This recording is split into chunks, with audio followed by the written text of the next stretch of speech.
Өрмекші мен шыбын. Мысал өлең. Каналыма тіркеліп, лайк басуды ұмытпаңыз. Неше түрлі өрмекті, тоқыпты бір өрмекші. Өрмекшінің өнерін бопты шыбын көрмекші. Әдейі іздеп келіпті, келіп сәлем беріпті. Таңға жайып өрмекті тамашалап көріпті.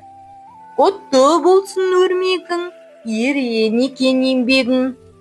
Үйренейін деп келдім, болмаған соң өрмегім.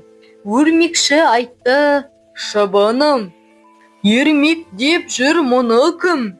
Осы өнердің соңында келеді өтіп ғұмырым. Тоқып келем ерінбей, қиындықтан жерінбей. Өрмектің әр өрнегі төккен маңдай терімдей. Болсаң егер үйренер, күнде біздің үйге кел. Ерінбесең алдыңнан, есік ашар қилы өнер. Бастамақ боп бұл істі, шыбын дереу кірісті. Бірақ көпке шыдамай, бір қонды да бір ұшты.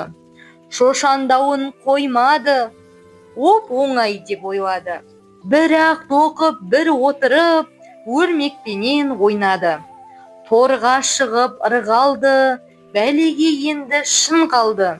Шатасты да маталды, шықпастай боп шырмалды. Несіпбек Айтұлы.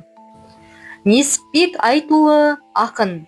1950 жылы Қытайдағы Шығыс Түркістанның Тарбағатай аймағы Шәуешек ауданында дүниеге келген.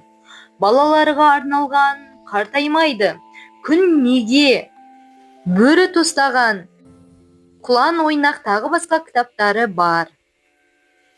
Каналыма тіркелуді ұмытпаңыздар, достар.